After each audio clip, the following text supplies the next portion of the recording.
I was just excited to create a character who, yes, was Middle Eastern, but first and foremost, could hopefully just make people laugh. Hello, everyone, and welcome to the Awardist podcast. I'm Entertainment Weekly Senior TV Editor Gerrad Hall, and I am thrilled to be joined by the creator, writer, star of the TBS comedy Chad, Nasim Pedrad. Hi, Nasim. How are you? Hi, Jared. Great to see you again. I'm great. Yeah, great to see you as well. The last time we talked, the show was about to come out. It hadn't debuted yet, but now it is out into the world. And at that time we spoke, we were talking about how it was a very big deal, not just for you, but of course other Persian Americans, that they are going to be able to see a show that looks like them on American TV. So what has reaction been like? How are you feeling about it? I mean, Chad feels like my little son that I'm very protective of. And it was, it was a little overwhelming to finally get to that premiere date, but in the best way. I was so excited to finally get to share him with audiences. Our little baby's doing okay. He's out there. He's found his little fan base, and people seem to be enjoying the show and finding it funny. And I could not be more grateful for that. We're in high school now. We can't be losers anymore. Why? Did you eat the lunch I made you? It was lamb stew. Do you ever eat just regular American food, like peanut butter sandwiches with the crust cut off? I didn't think I would see a family that felt similar to mine on American television, and that's an awesome thing to get to share. I certainly didn't necessarily feel like I had that growing up, and it's cool to see people that you can relate to, that feel like they represent a part of you or a piece of your upbringing in mainstream TV. It's not just about having a Middle Eastern character on TV, but rather what was important for me was to have one that was written from an empathetic place and had depth and humanity, a character that was funny and nuanced and flawed and had flaws that were relatable, You wanted us to be so Muslim, you should have raised us in freaking Ramadan. You're just mad that you're a late bloomer and mom's getting more action than you.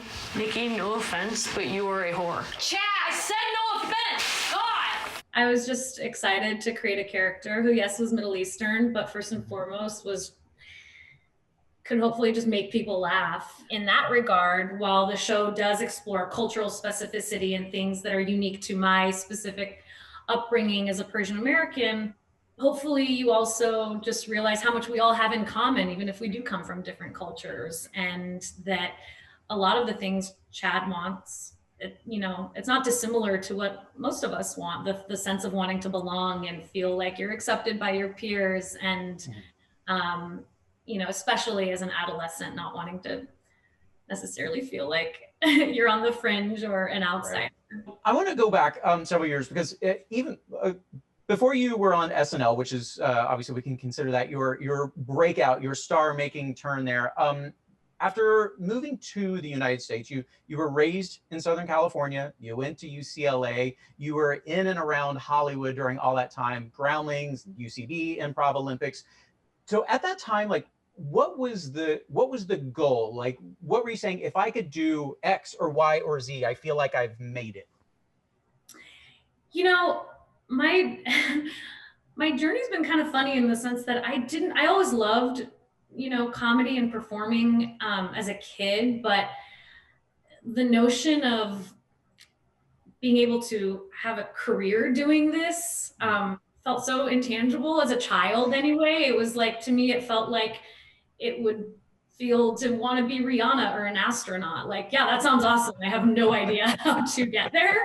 And it wasn't until I got to college and began writing and creating opportunities for myself and loving that. And then, like you mentioned, being able to participate in comedy schools like the Groundlings and Upright Citizens Brigade, that it started to feel a little more real and a little more possible.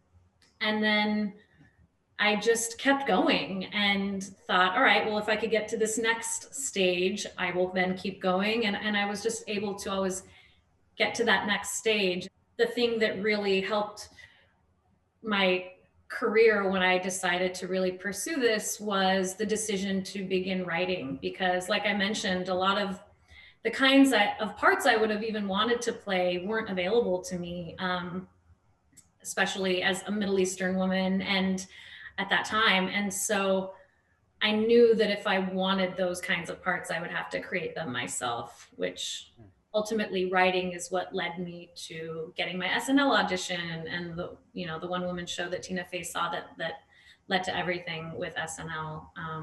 So that became, I would say, one of the more critical components of my career. And it also kept me just from feeling stagnant as an actor. I didn't want to just wait around for an audition to maybe come. Were there ever any of those moments, times you're like, I don't know, like things just aren't working? Do I have a plan B, or does having a plan B feel like I'm giving myself an out? The only plan B I ever had was early on in college. I thought, you know, maybe if this doesn't work out, I'll go to law school. But then I realized the only part of law school I was interested in was litigation, which is kind of just a performance.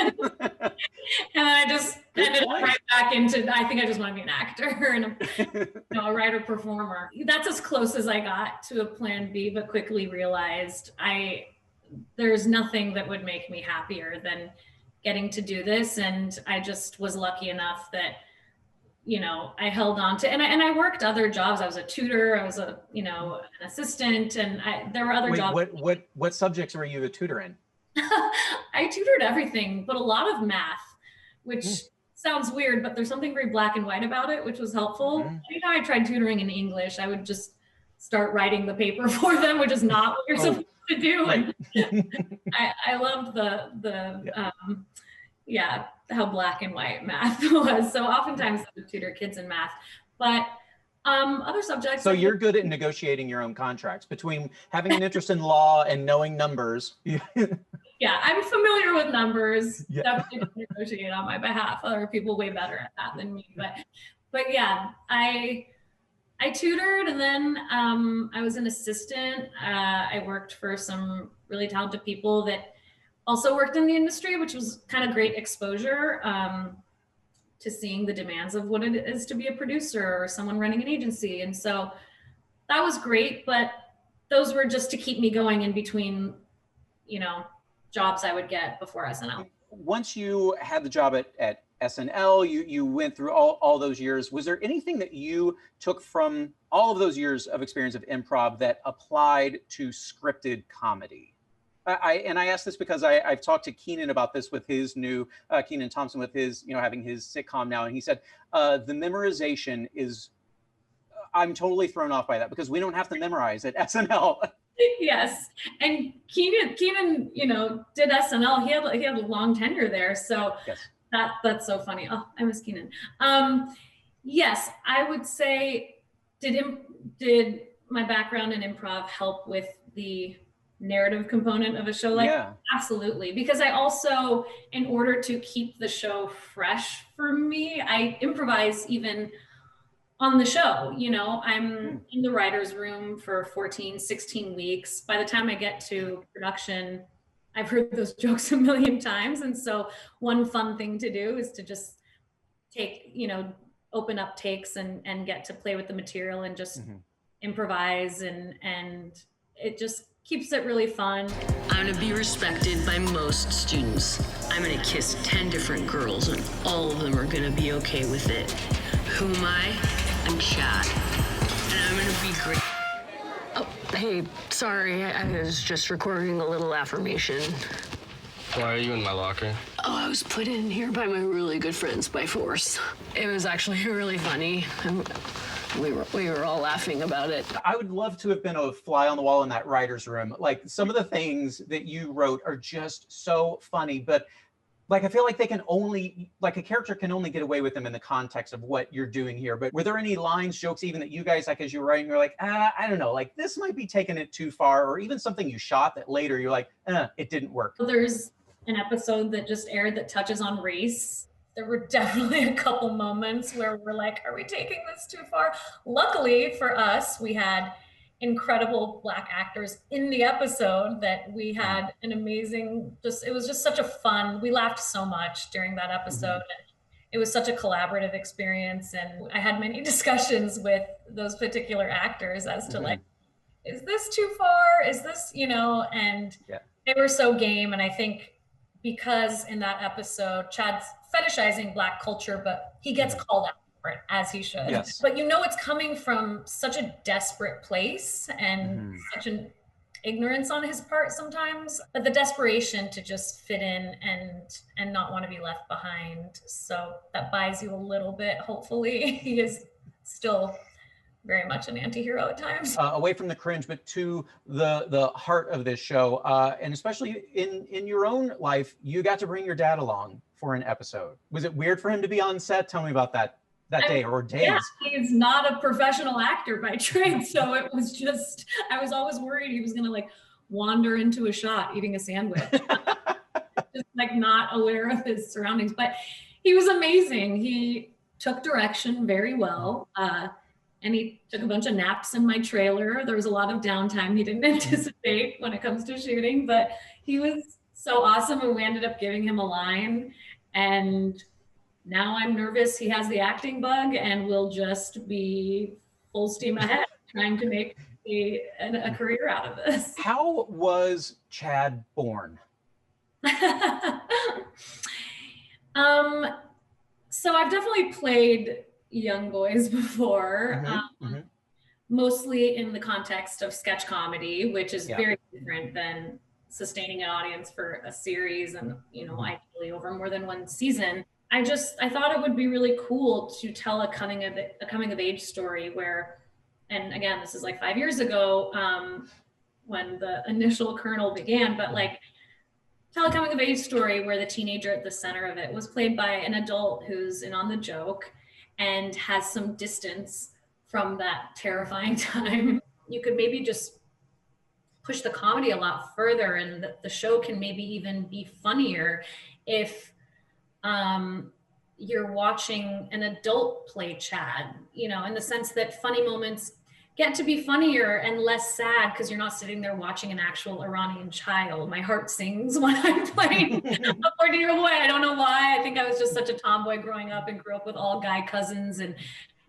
absolutely did not discover my femininity till later in life. Well, after high school, I really felt like it would be helpful for the performance to be able to disappear into all of the things that sort of make Chad's outer shell, from the wardrobe to the posture, to the wig and the eyebrows and the makeup.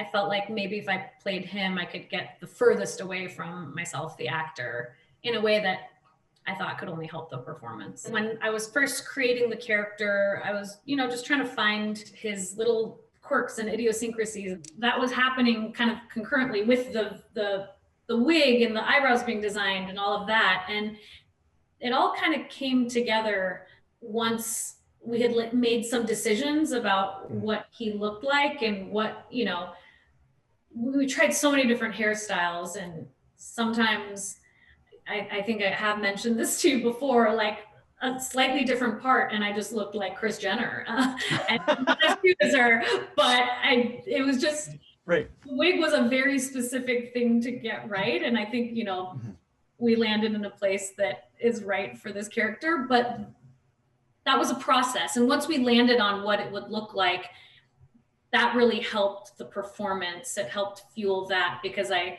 could just kind of slip into him and then play with like the way he walks and talks and sounds. What I feel like is so wonderful about this cast, and how I feel like I really lucked out in getting everyone that I did, was they're just engaging with him so earnestly. And it really helps my performance. It helps ground the character. I think it helps ground the show. The kids opposite Chad are actual 14-year-olds, and they're just engaging with him like they would each other. Well, I can't wait to see where he goes. I know a lot of other people who can't as well. Congratulations on the show. Really, you've created something so funny, and I keep telling everybody I come in contact with, watch TBS. Like, you can find it, you can stream it. You got to check it out. So you, Gerrad. Oh my gosh, I really appreciate that. No, of course. And thank you for your time. Thanks for joining us on the Awardist podcast, Nasim. Absolutely. Bye, guys. All right. All right. We'll talk to you soon.